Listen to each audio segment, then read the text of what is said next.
Wake up, bitch! It is time for another video. It is fucking cold as shit in Chicago right now, man. It was snowing last night.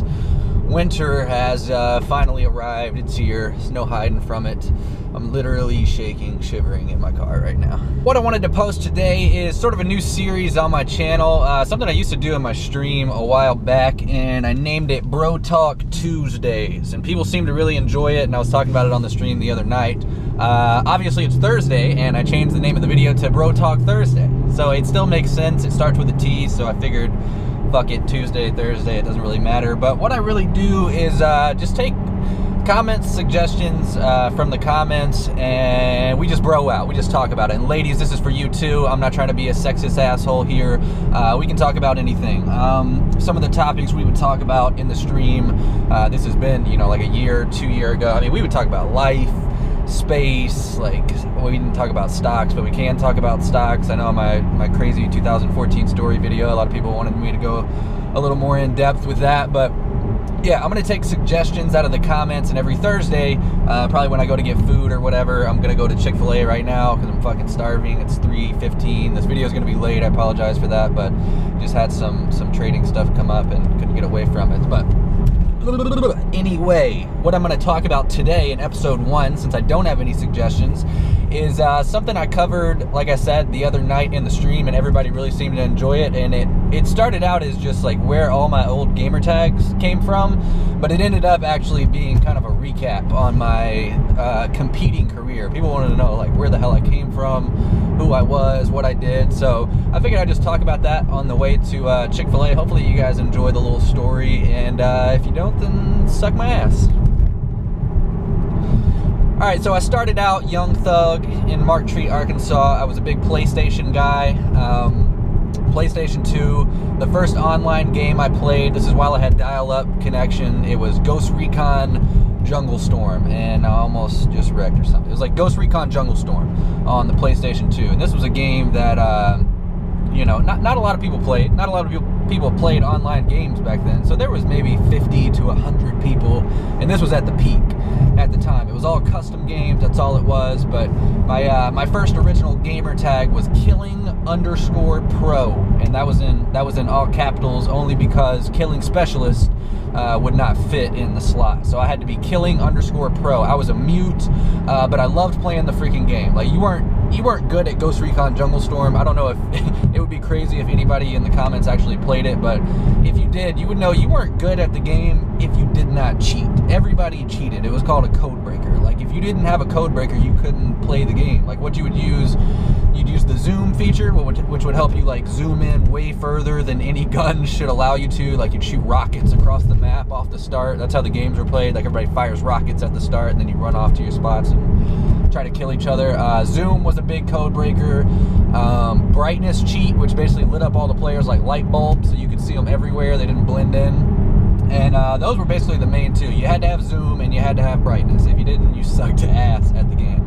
But I played that without a mic for, shit, probably, I don't know, 6 months, a year, something like that. Like I said, straight thugging, Killing_Pro, and just randomly one day I ran in, I don't know how, but I ran into another guy, and his gamer tag was Albanian_Pro, and it was all capitals too. I don't know if he copied my name or what, but I basically ended up being, I mean, I say friends with the dude. We were basically like a clan. I don't know what that meant at the time, but we just kind of played in games together.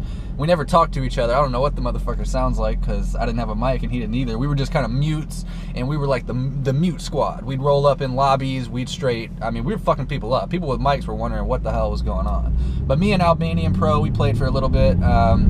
That's where I met one guy that I still talk to. His name was Strike44 at the time. He still plays COD, I'm pretty sure. I met him at one of the events a few years ago, so that's cool. That was basically my first friend I met in gaming. But then I got a mic. You know, I rolled up in the lobby one day. Everybody was like, oh shit, the mute got a mic. They called us mutes, like I said. They were like, oh, the mute got a mic. And I was there, like I said, fucking shit up, thugging out. That was Ghost Recon Jungle Storm. I made a few more gamer tags. I don't know what they were exactly, something stupid. And then I moved on to, I'm still on the PlayStation 2 at this time. Then I moved on to Black Hawk Down online. Now this actually had some people playing it. There had to have been like at least 1,000 people playing this at a time. This is when Game Battles was not first starting. Game Battles started out as SOCOM Battles, but it was like right when they changed their name to Game Battles, and I was T1A_Longhorns. That's where my GB username, it's T3X. That's when I made it, because I was just like a huge Texas Longhorns fan. I liked Vince Young, I don't know why.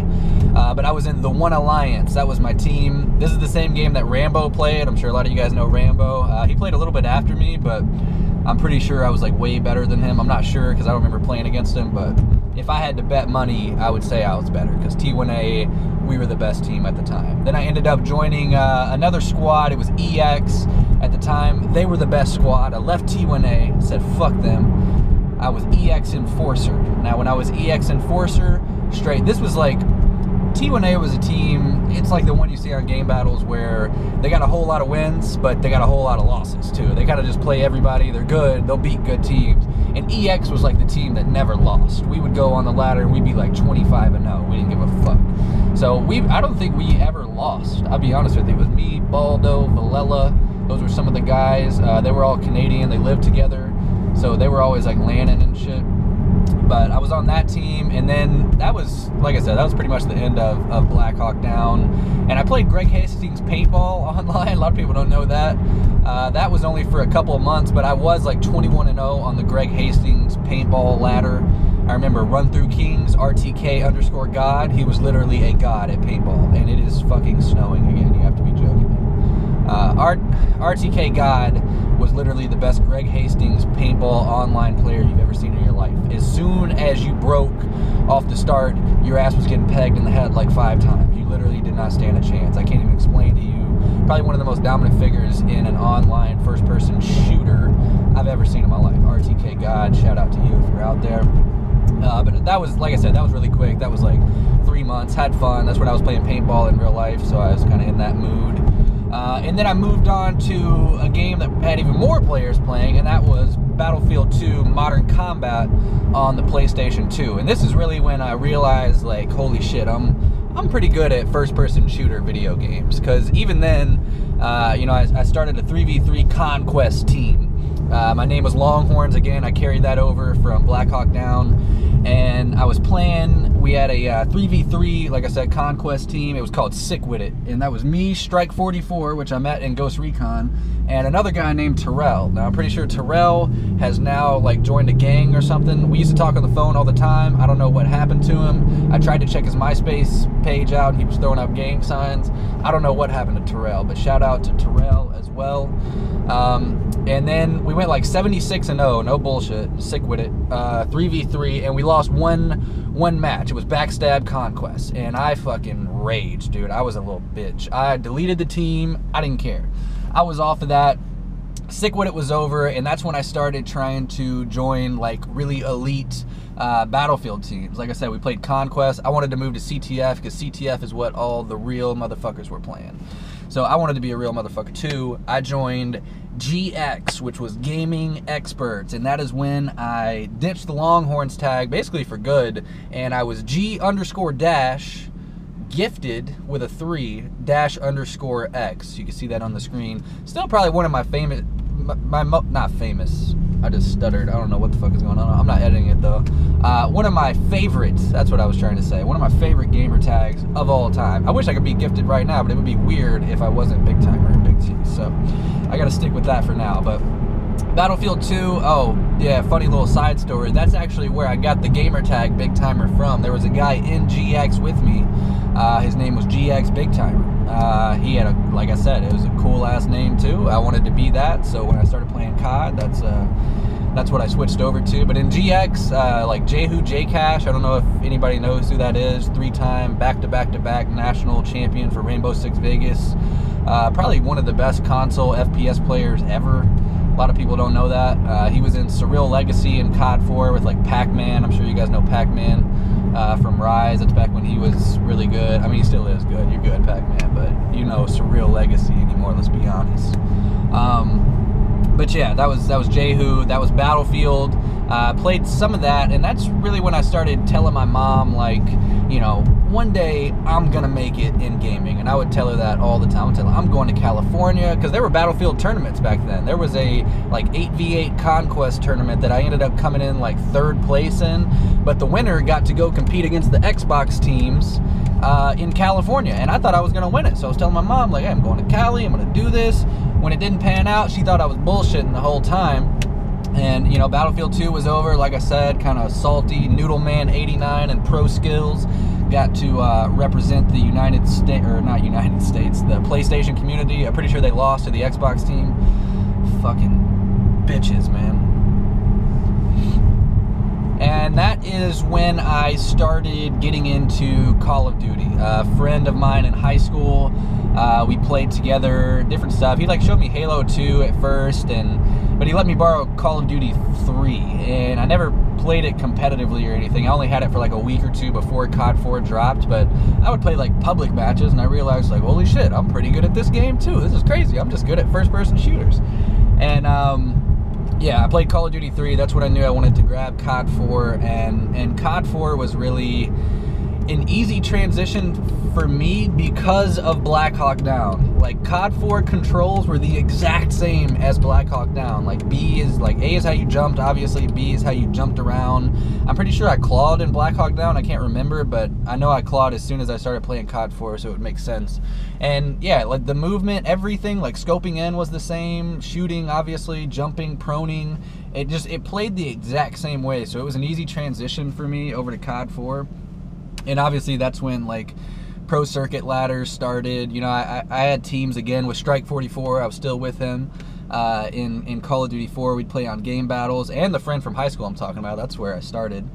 And that's when I got my first shot at EFX. Was a really good team. Probably the first, my shining moment. You know, Rambo got me onto that squad with Corvette Mike. Shouts to Corvette Mike, one of the coolest dudes in gaming ever. And EFX was another team. Like, we weren't the best in the game or anything. We had a lot of wins, but we had a lot of losses at the same time. It was just like T1A from Black Hawk Down. And, you know, I was on the roster as a tryout for a couple of matches on game battles, and we were winning some, we were losing some. And it finally came down to this one match. It was tied up. I forget, it had to have been 1-1. I think we were playing best of threes, but it was downpour, search and destroy. We were playing all search and destroy matches, and we were down one man to 4. It was 5-5, not 5-5, 3-3. We played to 4 back in the day before all these cool ass rules came out and shit. And I was the last player alive. It was in a 4v4. I'm pretty sure it was me, Corvette Mike, Rambo, and Sushi Man. And it was like a 1v3, 1v4. We were about to lose the match, and I could tell right then Corvette Mike was pissed off. He didn't want to have anything to do with me at the point. My gamer tag at this point is IIXDemise, XII. And another cool little side story, he still calls me that to this day, which I think is pretty dope. Rambo was IIX Rambo, I was IIX Demise. And yeah, downpour, search and destroy. I'm in this 1v3, 1v4, end up clutching that shit straight up, like my shining moment, straight out of a storybook, my dudes. I'm not bullshitting. And I clutch it up. That's the moment where Corvette Mike said, we're keeping this kid. So we won the GB, and that was literally, that was it. That was my shining moment. The one moment that I'll never forget in gaming. My blinker's still on. People probably think I'm crazy. And that's when I started branching off into other teams. That's shortly after we made Extravagant, Team Extravagant, still thugging out there with Rambo Ray. We were murdering the game battles, ladders. Didn't matter what kind of game mode we were playing. Search and destroy. We were really good, like 3v3 domination team for some reason. I don't know why. Or no, not domination. 3v3 sabotage. Because we did end up going like 100 and something and 0 when we started the dominance GB team. That was before all like the pros took over and fucked it all up. But that's a story for another day. But yeah, that was COD 4, and since then you guys probably can pick up on the story. That's all the unscripted things that happen, things that you can't really find in you know, books. I mean, I guess people don't really read gaming books now either, but there's really no documented proof of any of that. And, you know, leading into Modern Warfare 2, obviously we played the Pro Circuit ladders. Team Extravagant was a squad. We went undefeated in PCL 2, came in like 3rd in the national championship.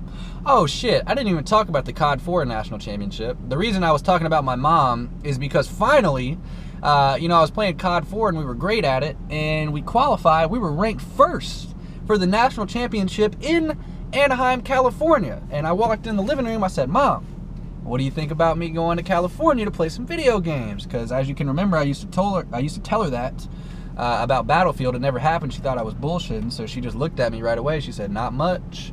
And that broke my heart at the time, man. I thought she wasn't gonna let me go. I had to get Ego Paul Magma on the phone with my mom to convince her that I was not gonna be raped. She thought it was some weird, like, little group of people that was going out. She had no idea. I remember MLG had a section on their website for parents, so they could just read it and realize what was going on. I had to convince the hell out of her, like, I'm 18, I'm gonna do this. This is what I've been waiting for. I'm serious. It's gonna happen. And she finally came around. She let me go, and that's when I won the national championship somehow in 2009. Came back, slapped that $2,500 check on the table. I said, Mama, I made it. I finally did it. We're doing this thing. And that's when she started to finally buy into the idea. She didn't really follow it at the time. She didn't start doing that until like really Black Ops 2 or after I won the $1 million tournament, which was my next notable win. And then I came home, slapped that $100,000 check on the table, got my mom a new car. Her car was kind of busted up at the time, so I bought her a Honda Accord, and that's when she knew this thing was for real. That was Modern Warfare 3, the opening, when we won, like I said, the COD XP tournament. You know, my whole family was excited, and ever since then, they've been my biggest supporters, my biggest fans. That was before, you know, YouTube, before streaming, before any of that. You know, we went to MW3, I started traveling, you know, to Europe, to Germany, all these different places. Black Ops 2 came out, and the rest is really history. Like I said, you can find the rest of the story documented. I mean, Black Ops 2, most of you guys probably saw that, and that's, you know, when I moved to Chicago. My mom didn't like that at all. My mom and my sister were crying at my sister's driveway as I was driving away, because, I mean, I grew up in Arkansas, and I mean, my brother moved to Northwest Arkansas, but we don't really, like, venture out that much. You know what I'm saying? We don't move across the country like that. So it was kind of a bittersweet time, but it is what it is. You know, I had to come out here to chase my dreams in the big city, and I'm still out here doing my thing. So, yeah, that's basically what I wanted to talk about, I think, for the first episode of Bro Talk Thursday. That's kind of my come up, and speaking of come-ups, I'm coming up on Chick-fil-A right now, so I'm going to go ahead, I'm going to cut the video here, guys. I really hope you guys enjoy the idea. Like I said, leave some suggestions in the comments below. I'm telling you, I'll talk about anything. I don't give a fuck. I'll talk about space. We'll talk about the meaning of life. We'll get philosophical with the shit. I don't even care. It will happen. But yeah, like I said, I hope you guys enjoyed the video here today. If you did, be sure to leave it a like. If you didn't, just refresh it and give it another chance. And as always, guys, I don't really have an outro, so I'm gonna get these stanky ass chicken strips, bitch!